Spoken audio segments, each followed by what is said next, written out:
1 मार्च 2024 जुमे का दिन दोपहर 4:40 खेल और खिलाड़ी की पूरी टीम नाज़रीन हाजिर खिदमत। उम्मीद है आप सब खैरियत से होंगे। हम सब का सलाम कबूल कीजिए। आज के प्रोग्राम की खास बात यह है कि एक नेशनल अवार्ड विनिंग कोच जो कि एक चैंपियन प्लेयर रहे हैं, एक रिकॉग्नाइज्ड मार्शल आर्ट में हमारे गेस्ट हैं।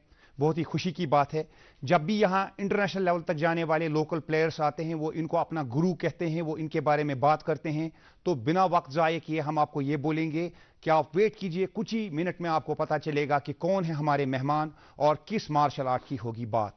और खुशी की बात यह है, इसी उस्ताद के कुछ स्टूडेंट्स जो हैं वो इस वक्त एक इंटरनेशनल टूर पे हैं। भारत की मार्शल आर्ट टीम में आउटसाइड इंडिया अब्रॉड गए हैं। तो क्या हो रहा है सब कुछ इस खेल में, तो ये आपको कुछ ही मिनट में पता चलेगा। प्रोग्राम का आगाज करते हैं लोकल स्पोर्ट्स की खबरों से। चलते हैं इसके राउंड अप के लिए मेरे साथी फारूक अहमद के पास। अस्सलाम वालेकुम नाजरीन, आपका दोस्त आपकी खिदमत में हाजिर। नाजरीन किराम, यहाँ पर आपके लिए पेश होता है हफ्ते भर के मुकामी खेलों से तरतीब दिया हुआ हमारा खास सेगमेंट लोकल राउंड अप। आइए देखते हैं।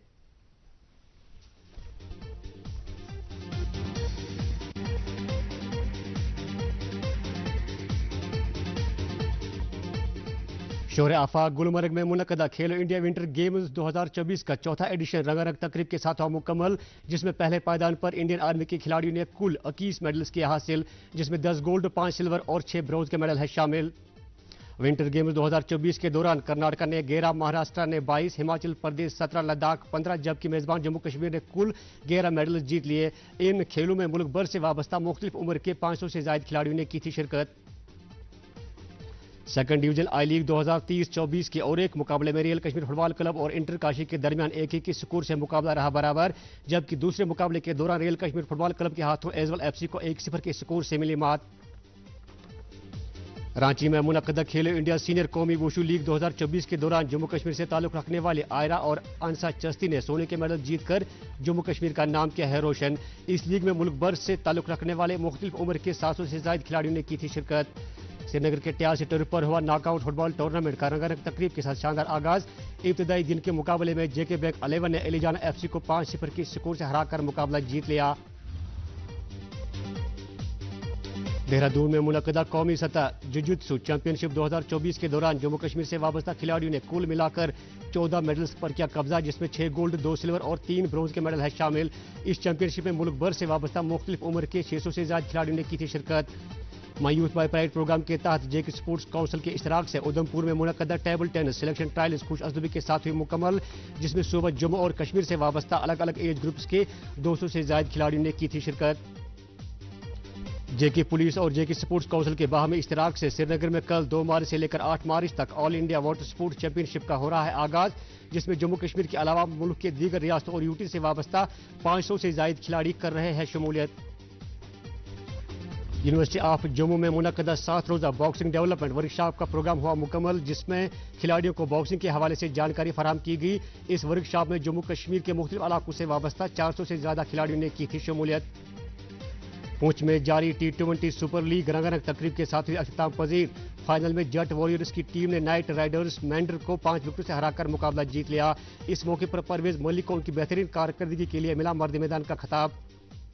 सूरत गुजरात में मुनक़दा कौमी पावर लिफ्टिंग चैंपियनशिप 2024 के दौरान जम्मू कश्मीर से वाबस्ता खिलाड़ियों ने अलग अलग जुगरों के दौरान 16 तमगों पर किया कब्जा, जिसमें 10 गोल्ड, 3 सिल्वर और 3 ब्रॉन्ज के मेडल है शामिल।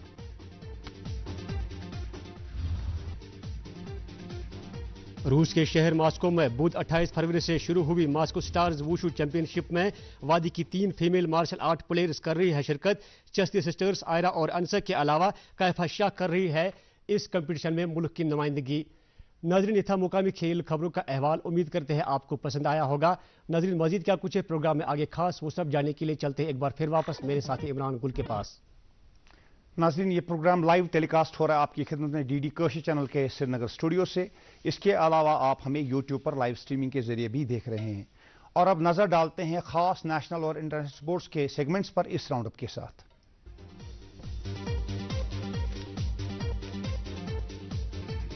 भारत और इंग्लैंड का 5वां और आखिरी टेस्ट खेला जाएगा 7 मार्च से धर्मशाला में। होम ग्राउंड्स पर भारत का टेस्ट सीरीज विक्ट्री रिकॉर्ड बेहतर से बेहतरीन की तरफ गामजन। चौथे टेस्ट में 5 विकेट से इंग्लैंड को हराया टीम इंडिया ने।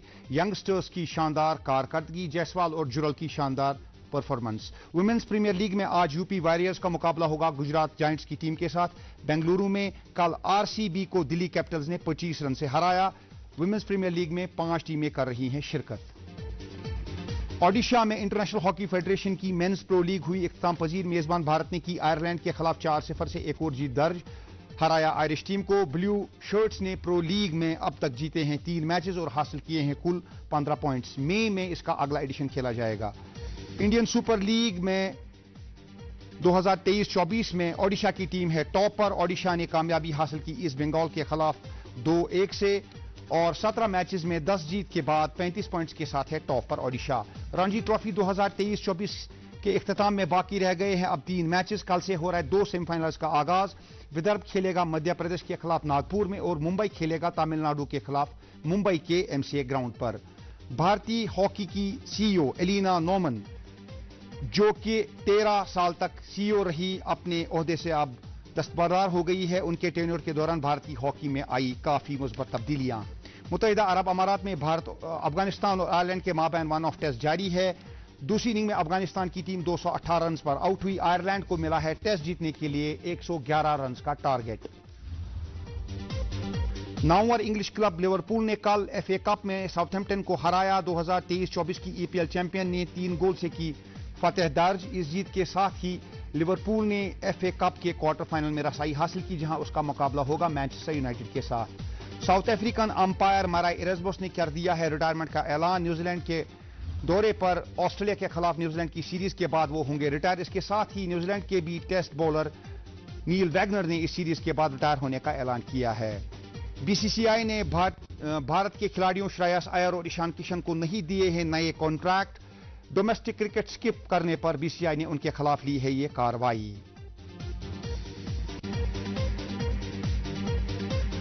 और वेलिंगटन में ऑस्ट्रेलिया की टीम मजबूत पोजीशन में 217 रन की लीड हो गई है हासिल। न्यूजीलैंड की टीम 179 रन पर अपनी पहली इनिंग में आउट हुई। ऑस्ट्रेलिया ने 383 रन बनाए थे पहली इनिंग में।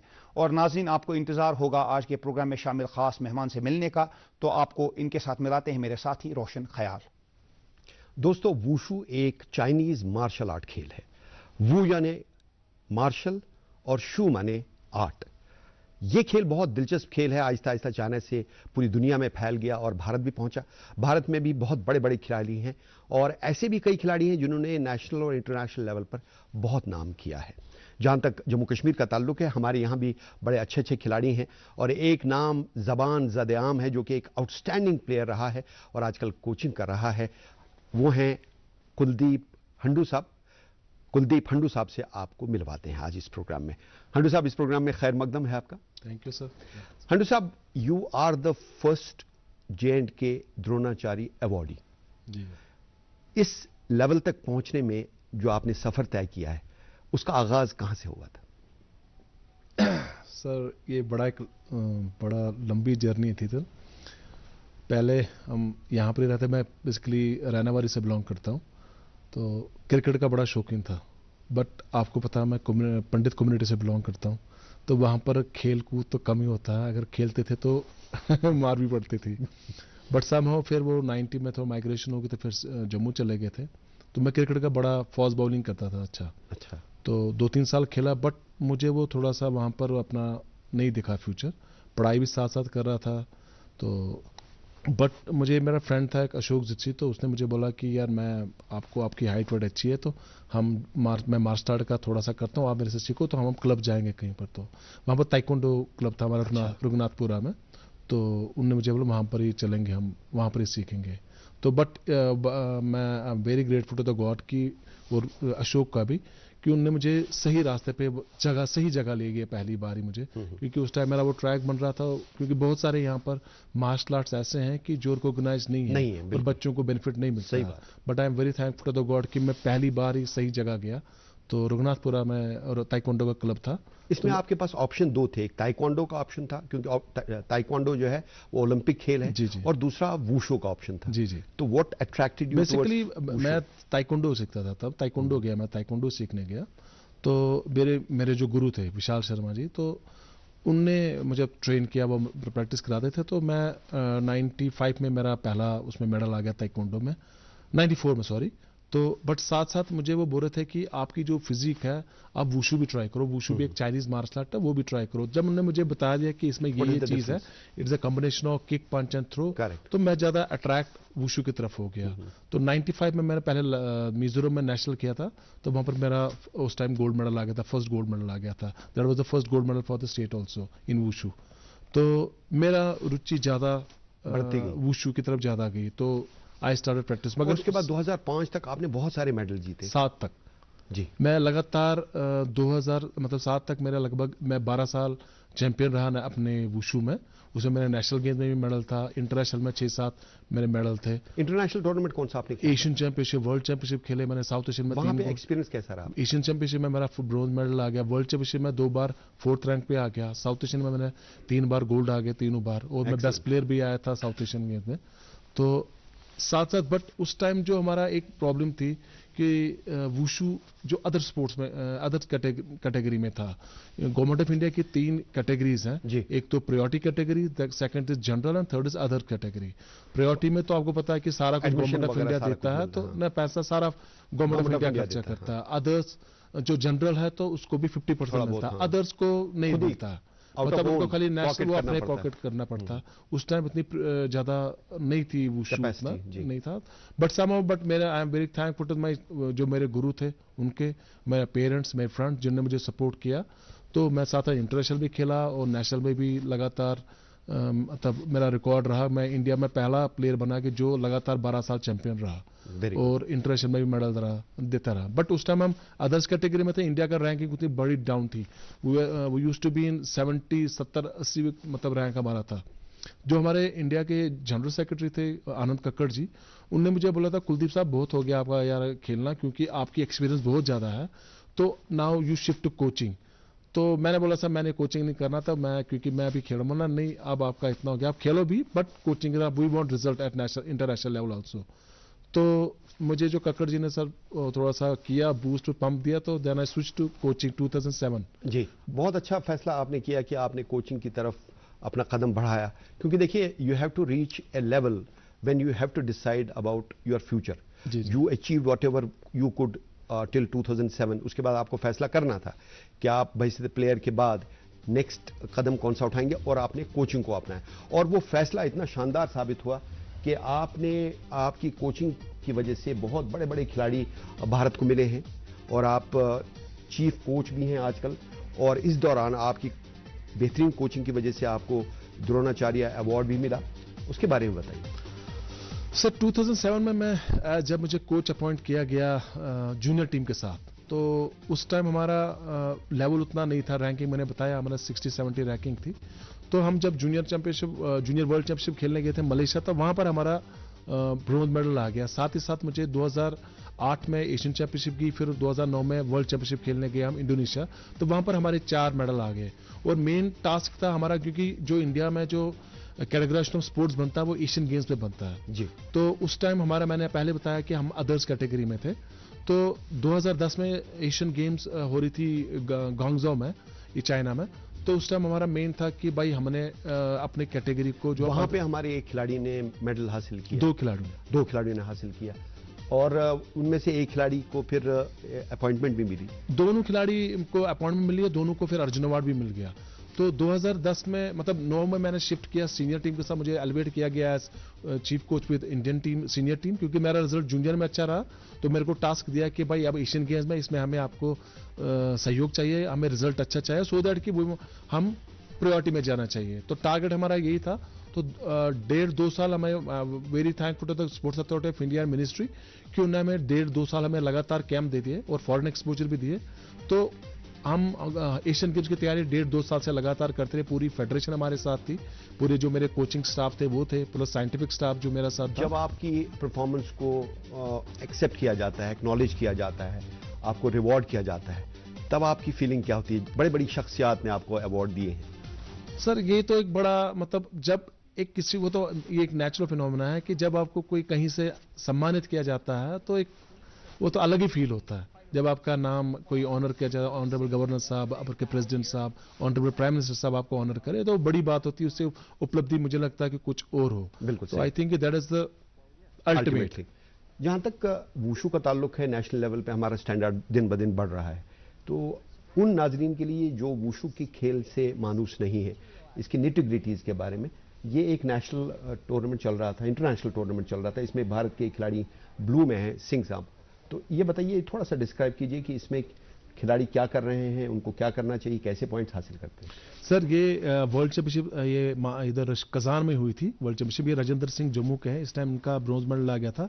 इसके साथ जो खिलाड़ी थे ये तो ऑस्ट्रेलिया के हैं, इससे पहले इसके बाद जो था वो 3 बार वर्ल्ड चैंपियन रहा, उसको भी राजेंद्र सिंह ने हरा दिया। इससे ये जो इसको संडा बोलते हैं, इसके combination of kick, punch and throw. जैसे ये इसमें किक भी मारते हैं, पंच भी मारते हैं, थ्रो भी मार सकते हैं। और इसमें सिर्फ गेमों का ये कॉम्बिनेशन है जिसमें बॉक्सिंग भी है, बॉक्सिंग भी है और किकिंग भी है और आपका रेसलिंग भी है इसमें। और रेस्ट्रिक्शन कोई नहीं है? रेस्ट्रिक्शन नहीं, इसमें आपकी सेफ्टी जोन से आपका हेड गार्ड डाला गया है, ग्लव्स डाला गया है। किकिंग में कोई रेस्ट्रिक्शन नहीं है, पंचिंग में कोई रेस्ट्रिक्शन नहीं है। मतलब आपका पॉइंट एरिया है कि नी के ऊपर से आपको पॉइंट मिलेगा। चेस्ट पे 2 स्कोर है, फेस पे आपका 2 स्कोर है। अगर आप पंच हिट करोगे तो फेस पे तो वो 1 पॉइंट है, जहां पर भी आप हिट करोगे पंच वो 1 पॉइंट मिलेगा अगर आपका नीज तक है। तो इंडिया का स्टैंडर्ड बहुत अच्छा है। आप क्या समझते हैं, हम इंडिया में और कहां तक पहुंचने की सलाहियत है? सर मैं आपको पहले ही बोला कि जब मैंने स्टार्ट किया था, जब 2009 की मेरे सीनियर टीम के साथ आया था, वी वर रैंकिंग 70 और 80 में रैंक में थे। At present with the grace of God we are number 3rd in the world. Great. तो इसमें बोलूं कि एशियन गेम्स में हमारा तो लगातार रहा। पिछले साल हमारे 2 वर्ल्ड चैंपियन बने, जो अभी इधर शंघाई में होती वर्ल्ड चैंपियनशिप, उसमें हमारे 3 मेडल आ गए, ये सॉरी 2 गोल्ड आ गए थे, 2 वर्ल्ड चैंपियंस बने थे, हमारा रैंक 3rd हो गया। तो एट प्रेजेंट 60 स्पोर्ट्स है इंडिया में जो गवर्नमेंट ऑफ इंडिया से रिकॉग्नाइज्ड है। तो वुशु उसमें 16 स्पोर्ट्स है जो हाई प्रायोरिटी स्पोर्ट्स है। हमारी J&K में खिलाड़ियों को एनकरेजमेंट कितनी जरूरी है इस खेल की तरफ? वुशु तो J&K में नंबर 1 स्पोर्ट्स है। मैं आपको बताऊं J&K की बात है कि J&K में Sadia Tariq is an outstanding woman player, last year भी उन्होंने पार्टिसिपेट किया, आपने उनको कोच किया है। जी। तो ऐसे बच्चों को कोच करके और उनको पनपता देखकर, इंटरनेशनल लेवल पर फिर मेडल हासिल करते हुए देखकर कैसा महसूस करते हैं? तो सर अलग ही फील होता है कि जब आपके बच्चे जब इंटरनेशनल पोडियम पे आपका नाम रोशन करे, कंट्री का नाम रोशन करे, अपने रियासत का नाम रोशन करे, उससे बड़ी बात क्या होती है? जिस लड़कियों के साथ साथ लड़कियां भी J&K की बहुत पार्टिसिपेट कर रही हैं, इसकी क्या वजह हो सकती है? सर बच्चे इसमें आ रहे हैं, मैं I am very thankful to the parents, जो पेरेंट्स इसमें आ रहे हैं। तो अभी आयरा, अंसा और काइफा, ये तीनों मास्को जा गई है जी। तो दैट मीन्स कि जो J&K sports council of government of Jammu and Kashmir का जो प्रवृत्ति है कि वुमेन को प्रमोट कर रही है। तो अभी देखो तो 3 लड़कियां हमारी इंडियन टीम के साथ जा रही है मास्को में, आज से कंपटीशन स्टार्ट हो गया। लास्ट ईयर आयरा और अंसा ने पहली बार मुझे लगता है J&K कोई खिलाड़ी है जिन्होंने गोल्ड मेडल जीता, एक ने, दूसरे ने सिल्वर जीता। जी। तो इन दोनों बहनों ने जीता, ये वही है फुटेज है जहां आयरा ने वो जीता था, तो वहां पर दोनों बहनों को फिर अवार्ड दिया गया। तो जाहिर है इस साल भी वहां मॉस्को गई हुई है दोनों बहनें, दोनों गोल्ड के साथ। उम्मीद करते हैं कि गोल्ड लाएं। तीनों का मैं सोचता हूं कि गोल्ड आ जाएगा। तीनों आउटस्टैंडिंग लड़कियां हैं और आयरा अंसा का भी खेलो इंडिया में गर्ल्स में भी नेशनल लीग में भी उनका गोल्ड आ गया दोनों का। तो मतलब ये दोनों मतलब जो हमारी लड़कियां हैं, जो यहाँ के बच्चे हैं, अभी आप अगर रियासत की बात करें तो J&K नंबर 1 और नंबर 2 में आ जाता है अभी सर्विसेज के बाद। आप समझ सकते हो कि paramilitary force, CRP, ITBP, SSB, Assam rifles, हम उनको पीछे रखते हैं। जब आपके खिलाड़ी पोडियम पे पहुंचते हैं, आपने जिनको सिखाया और नेशन के लिए गोल्ड मेडल हासिल करते हैं, उस वक्त आपको क्या लगता है कि भाई जो मैंने मेहनत की वो अब जाके रंग दिखा रही है?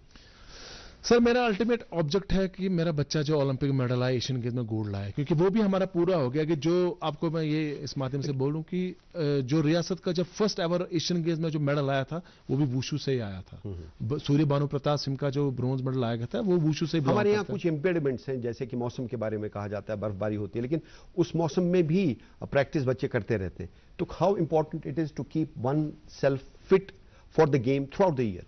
नहीं सर, आप देखो ठंड में कोई स्पोर्ट्स पर्सन को तो ठंड तो होता नहीं है, माइंड में तो रखना नहीं चाहिए। जो मेरा कहना है, जितना ठंड में बच्चा हो उतना वो टफ हो जाता है, ज्यादा उतना उसकी फिजिकली वो स्ट्रांग हो जाता है।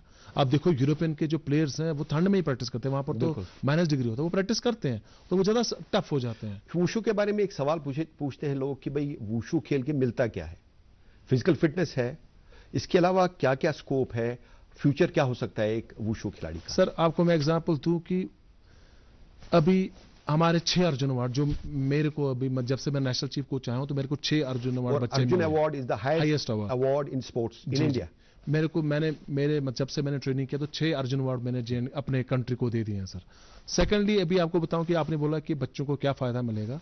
अभी हमारी लड़की रोशिबिना देवी जो मणिपुर से है जी, अभी हम गए थे हांगजाओ एशियन गेम्स में जहां पे उसने मेडल हासिल चाइना, किया। वहां पर उसका सिल्वर मेडल आ गया। साथ ही साथ फिर वर्ल्ड चैंपियनशिप गई थी अमेरिका तो वहां पर उसका सिल्वर मेडल आ गया और वो आइडल ऑफ वर्ल्ड ये प्लेयर ऑफ द ईयर आ गई, उसको खिताब मिल गया और अर्जुन अवार्ड से भी सम्मानित किया गया। और रिसेंटली 3 दिन पहले गवर्नमेंट ऑफ मणिपुर ने उसको डीवाईएसपी का अपॉइंटमेंट किया। बहुत शी अच्छी जस्ट 12 स्टैंडर्ड में पढ़ रही है, तो बहुत इससे बड़ी बड़ी बात। उपलब्धि क्या हो सकती बहुत है बड़ी बात। हमारे। अच्छा, एक बात मुझे बताइए हंडू साहब, देखिए अब वो लोग बहुत खुशकिस्मत होते हैं जो कि अपनी हॉबी को अपना प्रोफेशन बना पाते जी, हैं, जी। आप उनमें से एक हैं। जी जी एग्जैक्टली। तो इस बारे में बताइए कि what is the difference between an man who has some other hobby and a man who has the same hobby as his profession? Sir ये डिपेंड है आपकी माइंड से कि आप कैसे लेते हो। जैसे मेरा माइंड था कि मैंने इसी में एक्सेल करना।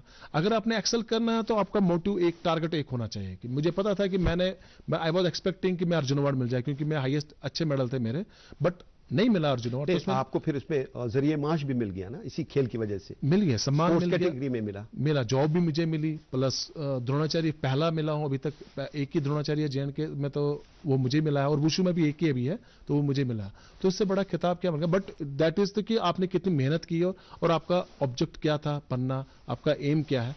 तो मैंने उस पर वर्क किया, मेहनत की, क्योंकि मैंने पहले बता दिया कि मैं कम्युनिटी पंडित से बिलोंग करता हूं कि वहां पर स्पोर्ट्स का उतना नहीं है, पहले नहीं था। But I am very thankful to my parents और मेरी जो फैमिली है, जो मेरे मैडम है, जो मैं पूरे साल इंडिया के अंदर रहता हूँ कि behind every successful man there is a woman. हाँ, आई एम वेरी थैंकफुल कि मेरी जो मिसेज है वो मुझे बड़ा सपोर्ट करती है। मेरा बेटा मुझे सपोर्ट करता है कि मैं साल में उनको बहुत कम मिलता हूँ कि 7-8 महीने में बाहर नेशनल टीम के साथ रहता हूँ। अब आइंदा आप अप्रैल में जा रहे हैं चाइना, जी, उसके बारे में बताइए। सर हमारी अभी वर्ल्ड कप हो रहा है ऑस्ट्रेलिया में नवंबर में, उसका वर्ल्ड क्वालिफाइंग इवेंट हमारा चाइना में हो रहा है जियांगशू। तो उसकी जो इवेंट है वो 21 से 26 अप्रैल हो रहा है। तो उसमें हमें गवर्नमेंट ऑफ चाइना 15 दिन के लिए चाइना बुला रही है, पहले एडवांस में ट्रेनिंग के लिए, फिर हम कंपटीशन में लड़ेंगे। अभी हमारी गवर्नमेंट ऑफ इंडिया को हमने प्रपोजल दिया है, hopefully it will be through within couple of days. तो हम अप्रैल में लगभग 10 अप्रैल को हम मोस्टली चाइना जाएंगे sir. How important it is to have good coaches to actually make better players? Sir जब कोच अच्छा होगा तो ऑटोमेटिकली आपको खुद ही देखिए, पहले मुझे याद है जब बचपन में उस जमाने में लड़के खुद ही जाते थे, लड़कियां खुद जाती थी, खेलती थी, उनको कोचिंग का ये बेनिफिट हासिल नहीं था। लेकिन अब चूंकि सब चीज़ प्रोफेशनल बन गई है, आजकल कोचेस के बगैर आप अच्छा खिलाड़ी तस्वुर नहीं कर सकते। कोई भी खेल ले लीजिए, जहां तक जब तक कोच अच्छा ना हो वो खिलाड़ी कुछ भी नहीं है। अब मेसी की बात कर लीजिए फुटबॉल, उनके कोच के बगैर Messi is not Messi. Exactly. इसी तरह आप किसी भी स्पोर्ट को लीजिए। इसलिए एक खिलाड़ी और एक कोच के दरमियान रिश्ता कितना इंपॉर्टेंट है? बहुत ज्यादा इंपॉर्टेंट होना चाहिए रिश्ता, क्योंकि कोच हर हमेशा बच्चे को जिसको सिखाता है एक फ्रेंड की तरह लेना चाहिए। सख्ती भी करनी है, क्योंकि प्लेयर को अगर आप सख्ती नहीं करोगे तो वो आपको हैंडल आप कैसे बैलेंस करते हैं एक बच्चे की पढ़ाई को और उसके स्पोर्ट को? तो पढ़ाई भी, education is very important sir, क्योंकि अगर बच्चा पढ़ेगा तो उसका आईक्यू लेवल ज्यादा अच्छा होगा। और स्पोर्ट्स में आजकल आईक्यू लेवल बच्चे का बड़ा स्ट्रांग होना चाहिए, क्योंकि आजकल सारा गेम जो है मतलब दिमाग से है सर। प्लस आजकल टोटली साइंटिफिक हो गया स्पोर्ट्स, आपको साइंटिफिक स्टाफ आपके साथ होता है। तो बच्चा जब एजुकेटेड नहीं हो तो आपका उतना एक्सेल नहीं कर पाओगे। इसलिए कि पढ़ाई भी ज्यादा इंपॉर्टेंट है, साथ साथ खेलना भी इंपॉर्टेंट है। तो बहुत सारे खिलाड़ी हैं कि जो आईक्यू लेवल उनका ब्रेन बड़ा स्ट्रांग होता है, एजुकेशन लेवल उतनी नहीं होती है, बट वो आइकॉनिक फिगर बन जाते हैं। बहुत सारे आपने रेसलिंग में देखे होंगे प्लेयर्स। मैं आपको बताऊं कि कोच का कितना इंपॉर्टेंस है कि जब मैं वुशु करता था, मुझे बॉक्सिंग का उसमें पार्ट है, तो मैं बॉक्सिंग कोच के पास जाता था, तो मुझे किसी ने सिखाया नहीं। फिर मेरा हमारे अनिल बडेरा साहब कोच थे बॉक्सिंग के, स्पोर्ट्स काउंसिल के, मैं उनके पास गया पाँच, मैंने कहा सर मुझे बॉक्सिंग सिखाओ। तो बहुत ने बोला यार तेरा वो नहीं सीख पाएगा, क्या बॉक्सिंग सीखनी है। मैंने कहा नहीं, मैंने इसका अनिल साहब ने मुझे बड़ा किया, आप आ जाओ मैं आपको सिखाऊंगा।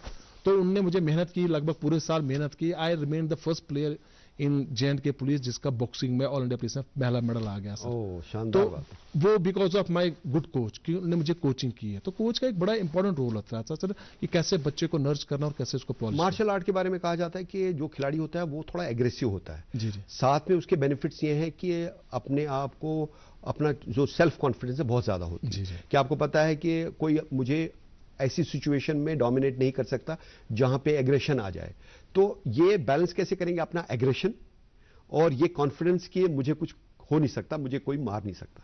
नहीं sir, that is okay sir कि मैं वुशु का प्लेयर हूं, मुझे पता है कि मैंने कैसे बचना है, मैंने और बचाना खास है। तौर पे लड़कियों को क्या फायदा है इसका? बहुत इंपॉर्टेंट फैक्टर है सेल्फ डिफेंस। मैं पर्टिकुलरली वुशु बोल रहा हूँ, wushu is the mother of all martial arts. तो इसमें जो बंदा सीखे, जैसे आपने गेम देखी होगी, इसमें पूरा आपका हाथ भी चलना चाहिए, किक भी चलना चाहिए और रेसलिंग भी चलना है, तो आपका माइंड भी चलना चाहिए। और तो reflexes बहुत sharp होने फास्ट चाहिए। है, बड़े शार्प होते हैं। तो बच्चा जो सीखेगा और जो मार्शल आर्ट का जो अच्छा प्लेयर होगा, वो कभी भी एग्रेशन उसके में रिफ्लेक्ट नहीं आएगा। होगा सर। और वो एक बड़ा इंपॉर्टेंट प्लस पॉइंट है उसका कि नहीं करना चाहिए कि अगर आपको किसी से लड़ाई होगी तो अगर वो थप्पड़ मारता तो आप दूसरी गाल भी करो, मारो थप्पड़। यानी ये क्योंकि सिखाया आपको जाता है। पता है कि अगर मैं मारूंगा तो शायद तो उसका नुकसान इसका हो मुश्किल जाएगा, हो जाएगा। नुकसान हो जाएगा। और ये पढ़ाई में कितना फायदेमंद साबित होता है? देखिए, फोकस आप करते हैं, इसमें तो बिल्कुल आई टू आई कांटेक्ट रहता है आपके अपोनेंट के साथ, वो कैसे हरकत करता है, रिफ्लेक्सेस बहुत शार्प होनी चाहिए। और इसी तरह पढ़ाई जब आप करते हैं तो फोकस करने में कितना फायदा मिलता है एक वुशु के दोनों खिलाड़ी का को? सर ये बराबर बैलेंस होता है सर कि जब आप प्रैक्टिस करते हो सर तो आपका माइंड वहीं पर होना चाहिए, फोकस्ड रहना चाहिए। और आपका मतलब आप बोल रहे थे कि इसमें कि कितना इसका इंपॉर्टेंट फैक्टर आता है कि आप पढ़ाई मतलब पढ़ाई और इसमें गेम की तरफ दोनों का बड़ा फायदा है कि अगर आप फोकस रहोगे तो गेम में भी आप फोकस रहते हो और दोनों का बेनिफिट इसका मिलता ही है सर। अगर आप पढ़ाई कर रहे हो, आपका फोकस है कि बस मैंने पढ़ाई करनी और कुछ नहीं करना, तो सेम है कि मैंने जब टारगेट है भाई मैंने ये मेरे पैरामीटर्स ये कम है, जैसे मैं अपना खेल रहा हूँ कि भाई मेरा किकिंग स्ट्रांग नहीं है, तो मैं इस पर फोकस कर रहा हूँ कि मैंने किकिंग पे ही ज्यादा स्ट्रांग करना। तो जो रियल स्पोर्ट्स पर्सन होता है वो उस पर वर्क करता है और वो उसमें। हंडू साहब, हम उम्मीद करते हैं कि भारत ओलंपिक मेडल भी हासिल करे और आपका कोई शिष्य बहुत ज़्यादा और तरक्की करे और आपके जो ख्वाब हैं वो पूरे हों थैंक यू और मुल्क को कौम का नाम रोशन हो। थैंक यू आप हमारे प्रोग्राम में आए, आपका बहुत बहुत शुक्रिया। Thank you very so much. Much. Thank you sir. और नाज़रीन, प्रोग्राम के आखिरी हिस्से में चलते हैं इमरान गुल के पास। नाज़रीन, प्रोग्राम के आखिर पर आपके साथ J&K की एक परफॉर्मेंस शेयर करते हैं। खेलो इंडिया यूनिवर्सिटी गेम्स जो गुवाहाटी में मुनक्किद हुई, उसमें फेंसिंग के स्पोर्ट में J&K खिलाड़ियों ने 5 मेडल्स हासिल किए, 1 गोल्ड, 2 सिल्वर और 2 ब्रोंज। फेंसिंग के स्पोर्ट में J&K के फेंसर्स की कारकर्दगी। और नाज़रीन, आज के प्रोग्राम का जो रिपीट टेलीकास्ट होगा वो होगा 9:30 पर रात को आज DD कशिश चैनल पर। इसके अलावा यूट्यूब पर आप DD कशिश चैनल पर जाइए, वहां पर प्ले लिस्ट में DD कशिश में प्ले लिस्ट में आर स्पोर्ट्स प्रोग्राम में खेल और खिलाड़ी के सारे एपिसोड्स आपको मिलेंगे जो भी नशर होते हैं। जब भी आप चाहें आप उनको देख सकते हैं। और इस प्रोग्राम के नशर होने के बाद ये एपिसोड भी कुछ ही देर में यूट्यूब पर अवेलेबल होगा। जब भी आप चाहें आप फिर से एंजॉय कर सकते हैं। इसके साथ ही खेल और खिलाड़ी की पूरी टीम को आज के प्रोग्राम से इजाजत दीजिए। खुदा हाफिज।